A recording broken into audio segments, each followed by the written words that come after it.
It was long ago that Beaver was very great. It stood upright and stood as tall as the highest human. Furthermore, Beaver was highly intelligent and deeply spiritual.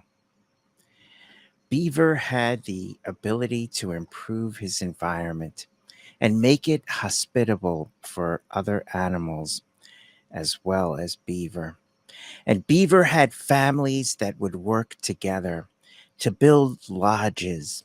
And the lodges that Beaver constructed were so well put together that Beaver did not have to go out and gather wood and build fire in the winter because it was always warm.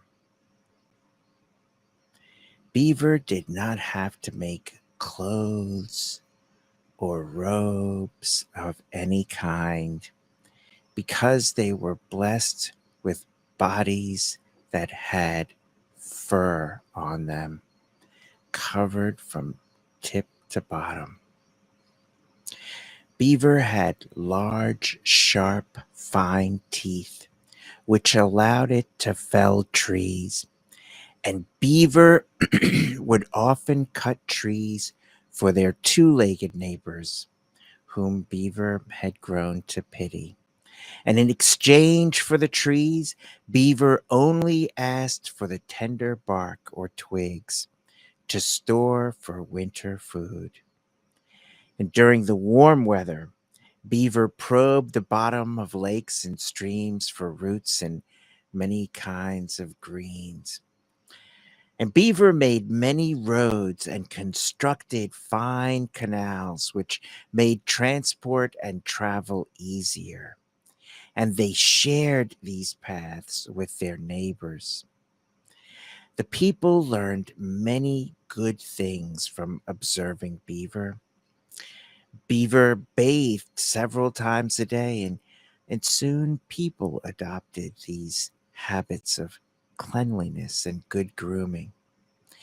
Beaver were excellent parents and raised industrious and respectful children, so people began to imitate the parenting skills of Beaver.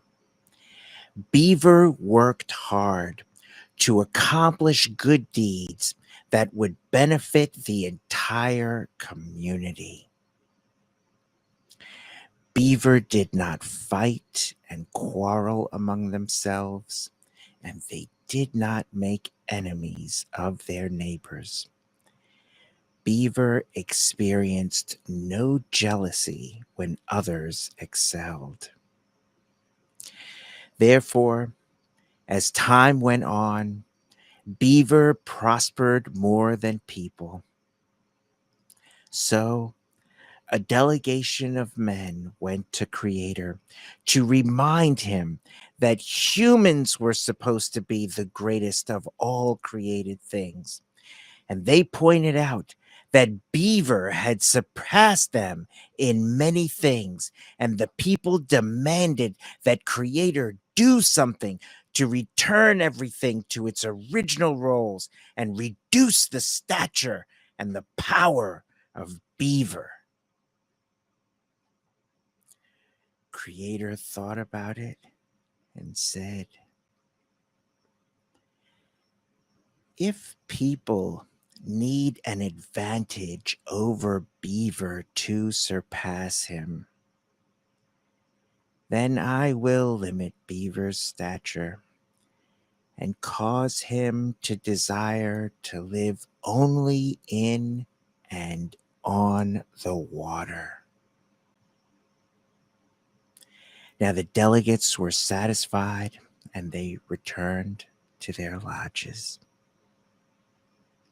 Now Beaver did not diminish all at once, but each generation became smaller than the other one.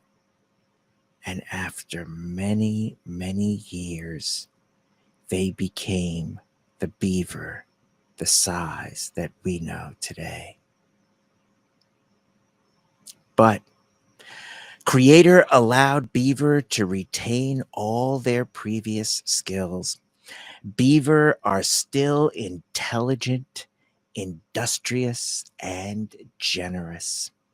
They still work together to modify their habitat, and they build secure lodges which they share with extended families and others. They are still very affectionate and considerate and kind. They do not fight and quarrel among themselves and have only a few enemies. Beaver's greatest enemy is man. Man, who learned so many things from our little brother, but failed to learn the most important lesson of all, of building inclusive communities.